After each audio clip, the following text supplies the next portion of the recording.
Episode की starting में हम शियाओयान को और उसके साथी स्केलेटन मंकीज को देखते हैं। वो बस बहुत उदास थे क्योंकि यंग मास्टर से शियाओयान को बचाते हुए एक मंकी ने अपने हाथ को खो दिया था। इसीलिए वो मंकी अब उस हाथ को ठीक करने की कोशिश कर रहा था, मगर कोई फायदा नहीं होता है, जिससे वो बहुत ज्यादा दुखी हो गया था। शियाओचैन भी बहुत उदास हो जाता है। शियाओचैन कहता है कि तुम्हें ये इंजरी मेरी वजह से हुई है, लेकिन तुम सब फिक्र मत करो, जिस पर्सन ने तुम्हारी ये हालत की है उसे इसकी कीमत चुकानी पड़ेगी। तभी वहां तीसरा मंकी किंग ऑफ रेनकार्नेशन आता है, जिसके पास एक बोतल थी और वो इस इंजर्ड मंकी के काटे हुए हाथ पर उस बोतल के अंदर के लिक्विड को डालने लग जाता है। शियाओचैन भी बहुत हैरान था कि ये क्या चीज है। तभी जैसे ही थर्ड मंकी उस इंजर्ड मंकी के हाथ पर वो लिक्विड डालता है, जिससे उसका हाथ काफी ग्लो करने लगा था और वहां मौजूद बहुत सारी एनर्जी एब्सॉर्ब होकर उसके हाथ में गैदर होने लगती है, जिससे उसका हाथ रीग्रो हो जाता है, जो देखकर सभी हैरान रह गए थे। अब वो मंकी इशारों में बताता है कि ये ट्रेंट ट्राइब का लाइफ नेक्टर है,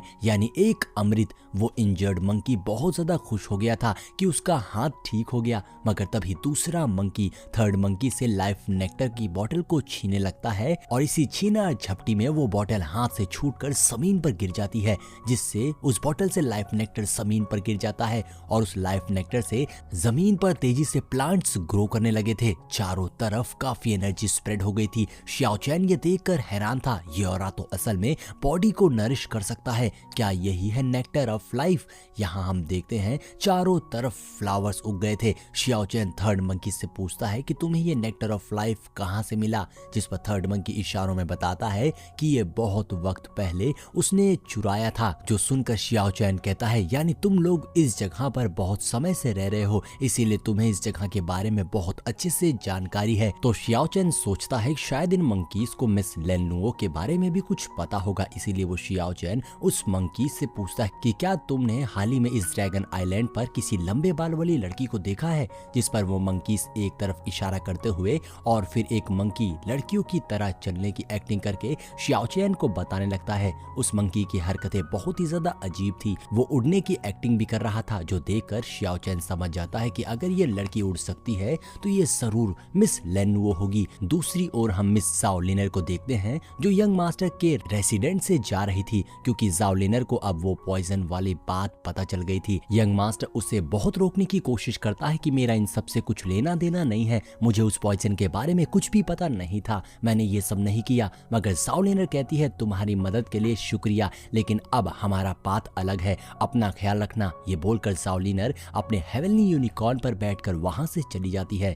इधर यंग मास्टर को बहुत गुस्सा आ रहा था। वो गुस्से से अपने कमांडर पर स्वॉर्ड तानते हुए कहता है तुमने ये सब क्यों किया? जिस पर कमांडर कहता है यंग मास्टर, आप इस तरह से फैमिली की एक्सपेक्टेशन को लेट डाउन नहीं कर सकते हैं। फैमिली मेंबर्स अभी भी इंतजार कर रहे हैं कि आप एंसेस्ट्रल ड्रैगन को हासिल करके लौटेंगे, जिस पे गू क्लैन को दोबारा रिवाइव किया जा सकता है। जिस पर यंग मास्टर कहता है मैं एंसेस्ट्रल ड्रैगन को जरूर हासिल करूंगा, लेकिन उससे पहले मैं खुद उस शियाओचैन का सर काटूंगा, तभी मेरे अंदर का गुस्सा खत्म होगा। उधर जाओलिनर अपने हेवनली यूनिकॉर्न पर बैठकर जा रही थी, तभी उसके सर में बहुत दर्द होने लग जाता है और वो बेहोश हो जाती है। इसीलिए हेवनली यूनिकॉर्न जाओलिनर को लेकर नीचे ट्री वैली में आ जाता है, जहां का ऑरा काफी ज्यादा स्ट्रॉन्ग था, जिससे जाओलिनर काफी अच्छा फील करने लगी थी और उसे होश आ जाता है। जाओलिनर उस जगह को देखकर काफी ज्यादा कंफ्यूज थी कि ये कौन सी प्लेस है। वहीं सामने एक बड़ा सा ट्री था और असल में ये ट्रेंट ट्राइब के ट्री एंसेस्टर थे, यानी ये ट्री वैली ट्रेंट ट्राइब की थी। जाओलिनर भी फील करती है कि वहाँ काफी स्ट्रॉन्ग लाइफ फोर्स है, तभी बहुत सारी वाइन्स जाओलिनर को ट्रैप कर लेती है। जाओलिनर में इतनी भी ताकत नहीं थी वो खुद को बचा सके। तभी हेवनली यूनिकॉर्न जाओलिनर के पास उस ट्रैप में आ जाता है और हेवनली यूनिकॉर्न की ऑरा की वजह से वाइन्स वहां से हट जाती हैं। तभी एक वाइन सामने आती है जिसमें से आवाज आ रही थी, यूनिकॉर्न सेक्रेड बीस्ट क्लैन हमेशा से हमारे ट्रेंट क्लैन का खास दोस्त रहा है, लेकिन फिर भी यहाँ किसी आउटसाइडर को लाने रुकने की इजाजत नहीं है, जिस पर हेवनली यूनिकॉर्न उन्हें बताता है कि ये उसने ज़ाओलिनर को अपना मास्टर मान लिया है, इसीलिए ट्रेंट ट्राइब ज़ाओलिनर को एक दिन के लिए वहां रुकने की इजाजत दे देता है, लेकिन इसके बदले में उन्हें ट्रेंट ट्राइब की मदद करनी होगी। वो वाइन ज़ाओलिनर के हाथ पर लाइफ नेक्टर की एक बूंद डालता है, जिससे ज़ाओलिनर की सारी एनर्जी हील हो गई थी, साथ ही उसकी सारी पावर्स भी रीगेन हो गई थी। और अब ज़ाओलिनर उनसे पूछती है कि आपको मेरी क्या मदद चाहिए, और ये सीन यहीं पर कट हो जाता है और शियाओचैन पर आता है, जो उन स्केलेटन मंकीज की बताई प्लेस पर आ गया था मिस लेन नुओ को खोजने के लिए। तभी हम वहां पर तालाब के अंदर एक लड़की को देखते हैं जो फिशेस के साथ तैर रही थी। तभी वो छलांग लगाकर पानी से बाहर निकल जाती है, जिसे देखकर शियाओचैन काफी सरप्राइज था और वो उनसे कहता है कि आप मिस लेन नुओ हैं। शियाओचैन उन्हें ग्रीट करते हुए कहता है, मैं शियाओचैन हूँ जियो जाओ से, मेरी आपसे एक रिक्वेस्ट है। जियो जाओ का नाम सुनकर हैरान होते हुए मिस लेन नुओ कहती है, तुम ह्यूमन वर्ल्ड से यहाँ आए हो? जिस पर शियाओचैन बताता है कि मैं कुछ टाइम पहले एक्सीडेंटली आपके एसेशन वाली प्लेस पर पहुंच गया था, जिसकी वजह से मैं गलती से इस वर्ल्ड ऑफ इमॉर्टल में पहुंच गया और आज बहुत मुश्किलों के बाद मैंने आपको खोज लिया है। मुझे उम्मीद है कि आप मेरी हेल्प कर सकती हैं। आप हेवनली गेट को ओपन करके मुझे वापस ह्यूमन वर्ल्ड में भेज दीजिए। तभी हम देखते हैं उस लेडी के पीठ पर विंग्स आ जाते हैं और वो कहती है, मैं हेवनली गेट को तो ओपन नहीं कर सकती हूँ, मगर मुझे तुम में इंटरेस्ट है ह्यूमन वर्ल्ड के वॉरियर। दरअसल वो लड़की मिस लेन नुओ नहीं थी, बल्कि वो लड़की तो अनडाइन सेक्ट की एक वॉरियर थी, यान किंगचैन। और अब शियाओचैन भी पहचान गया था कि ये लड़की मिस लेन नुओ नहीं है, मगर तभी यान किंगचैन फौरन ही शियाओचैन पर अटैक कर देती है, मगर शियाओचैन किसी तरह जम करके खुद को बचा लेता है। बाद अब किंगचैन शियाओचैन की ओर आते हुए कहती है कि मॉर्टल वर्ल्ड से इमॉर्टल वर्ल्ड में आना एक बहुत ही बड़ी अपॉर्चुनिटी है, लेकिन यहाँ पर शियाओचैन थोड़ा सा डरा हुआ था, जिस पर किंगचैन कहती है कि तुम्हें मुझसे डरने की कोई जरूरत नहीं है, मैं इमॉर्टल सेक्ट की सक्सेसर हूँ और मेरे मास्टर भी मॉर्टल वर्ल्ड से इमॉर्टल वर्ल्ड में आए थे। अब इमॉर्टल सेक्ट का नाम सुनकर शियाओचैन सोचता है ये तो उसी सेक्ट से है जहाँ से वैंग जिफेंग था। यहाँ पर शियाओचैन कुछ अजीब सा रिएक्ट करने लग जाता है, जिसपे किंगचैन सोचती है कि ये इस तरीके से रिएक्ट क्यों कर रहा है।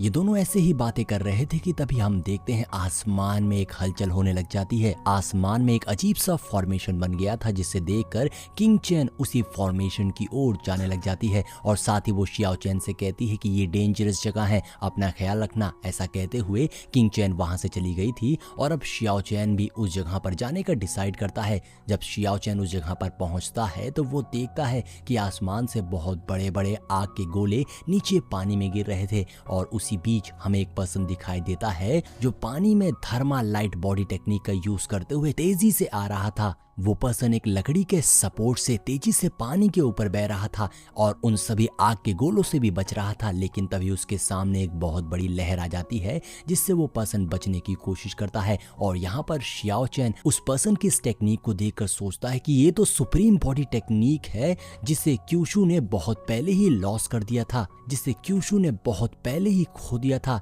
और यहाँ हम उस पर्सन को देखते हैं, वो कमाल की टेक्निक का इस्तेमाल करते हुए उस लहर से बच निकलता है और किनारे पर पहुंच जाता है, जहां पर उसकी नजर शियाओचैन पर पड़ती है। तो वो तेजी से शियाओचैन के पास टेलीपोर्ट होकर शियाओचैन से कहता है कि मेरा नाम यीजेन है और मैं एक मॉन्क हूँ, क्या आपने मेरे दूसरे साथी को देखा है? जिस पर शियाओचैन उससे कहता है कि नहीं, मैंने किसी दूसरे मॉन्क को नहीं देखा है। अब यहाँ ये लोग इसी तरीके से बातें कर रहे थे कि तभी आसमान से एक बहुत बड़ा आग का गोला नीचे आकर गिरता है, जिससे शियाओचैन बचकर पीछे हो जाता है। लेकिन वहीं दूसरी ओर हम उस मॉन्क को देखते हैं जिससे कुछ भी नहीं हुआ था, वो बहुत ही आराम से अपनी प्लेस पर खड़ा था। शियाओचैन उसकी हिम्मत और पावर्स को देखकर शॉक रह जाता है, जिसके बाद वो पर्सन उसी फॉर्मेशन की ओर पलट कर देखता है और कहता है, मैंने उम्मीद नहीं की थी कि मुझे डेमी गॉड बैटल देखने को मिलेगा। अब डेमी गॉड बैटल का नाम सुनकर तो शियाओचैन भी शॉक होते हुए उस मॉन्क से पूछता है, सीनियर क्या आप मुझे बता सकते हैं ये डेमी गॉड क्या होता है? जिस पे वो मॉन्क बताता है कि ये असल में दो गॉड्स के बीच की फाइट है है जिसकी वजह से ये फॉर्मेशन बना हुआ है। अब वहीं हम आसमान में दो गॉड्स को आपस में फाइट करते हुए देखते हैं जो कि बहुत ही हाई रैंक के गॉड थे जिनके बीच में बैटल चल रही थी और ये बैटल बहुत ही कमाल की लग रही थी। यहाँ पर हम एक ड्रैगन क्लैन के गॉड को देखते हैं जो वहां से बचकर निकलने की कोशिश करती है, लेकिन तभी दूसरी गॉड उसके ऊपर हमला कर देती है और कहती है कि तुम आज मुझसे बचकर नहीं जा सकती हो। और यहाँ पर दोबारा दोनों के बीच में एक भयानक फाइट शुरू हो गई थी। यहाँ पर हमें पता चलता है कि ड्रैगन क्लैन को सरप्राइज कर दिया गया था, जिसमें नीचे खड़ा मॉन्क बताता है कि असल में बहुत समय पहले ड्रैगन क्लैन बहुत ही बड़ा और स्ट्रॉन्गेस्ट क्लैन था, लेकिन एक दिन ऐसा आया जब उनके क्लैन में सभी ड्रैगन्स की पावर्स चली गई और वो सभी एक बीस्ट में कन्वर्ट हो गए, जिसकी वजह से ड्रैगन क्लैन के ऊपर लगी हुई शील्ड ओपन हो गई और इस चीज का फायदा उठाकर बाकी क्लैंस ने उन पर हमला कर दिया और उनके बीस्ट को या तो मार दिया या अपने साथ लेकर चले गए, जिसकी वजह से ड्रैगन क्लैन खत्म हो गया। अब यहाँ पर हम उन दोनों गॉड्स की फाइट को देखते हैं जहाँ पर वो एक दूसरे पर भयंकर अटैक कर रहे थे। दूसरी गॉड ड्रैगन गॉड के ऊपर लगातार अपनी स्वॉर्ड से अटैक कर रही थी, जिससे ड्रैगन गॉड बचने की कोशिश कर रही थी। यहाँ पर हम देखते हैं कि ड्रैगन गॉड उस दूसरी गॉड के सामने कमजोर पड़ रही थी, लेकिन वो कहती है कि हमारा ड्रैगन क्लैन दोबारा से रिवाइव होगा और जिसने भी हमारे सामने खड़े होने की हिम्मत करी है उसे इसकी कीमत चुकानी पड़ेगी। ऐसा कहते हुए वो ड्रैगन गॉड नीचे कूद पड़ती है और फिर नीचे से एक बहुत बड़े ड्रैगन फॉर्म में बाहर आती है और बाहर आते ही उस दूसरे गॉड के ऊपर फायर से अटैक करने लग जाती है। अब इस भयंकर फाइट को देखकर तो शियाओ चैन के होश उड़े हुए थे और वो कहता है मैंने इस तरीके की चीज आज तक नहीं देखी है, जिस पर वो मॉन्क हंसते हुए बताता है कि तुम्हें परेशान होने की जरूरत नहीं है, क्योंकि जब भी एक एंसेस्ट्रल ड्रैगन किंग फॉर्म होता है तो उसके साथ में उसका एक कंपेनियन भी बॉर्न होता है और वही उसको टक्कर दे सकता है, और अगर ये कंपेनियन उस ड्रैगन गॉड को हरा दे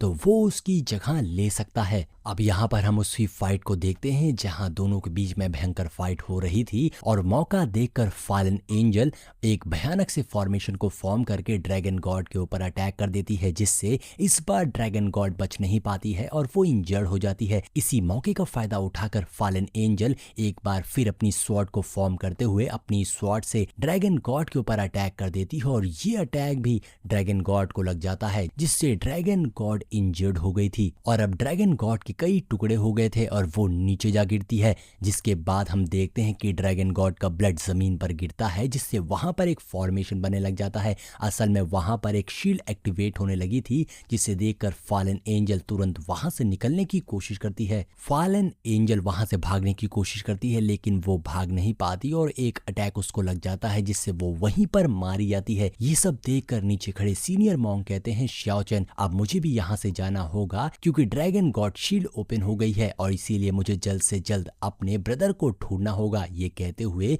वो मॉन्क वहां से जाने लग जाते हैं और यहाँ पर शियाओ चैन सोच रहा था ड्रैगन शील्ड ओपन हो गई है। वहीं पीछे चट्टान पर हम ऊपर किंग चैन को भी देखते हैं जो ये सब अपनी आंखों से होता देख रही थी। यहाँ पर किंग चैन के साथ में एक और पर्सन था, जिससे किंग चैन कहती है कि वो शियाओ चैन पर और उस मॉन्क के बारे में पता लगाए और उन पर नजर रखे, और साथ ही किंग चैन ये भी कहती है कि अब ये एपिसोड खत्म होने वाला है, इसीलिए जो भी इस वीडियो को देख रहा है तुरंत वीडियो को लाइक कर दे और चैनल को सब्सक्राइब करना मत भूलिएगा। मिलते हैं नेक्स्ट वीडियो में।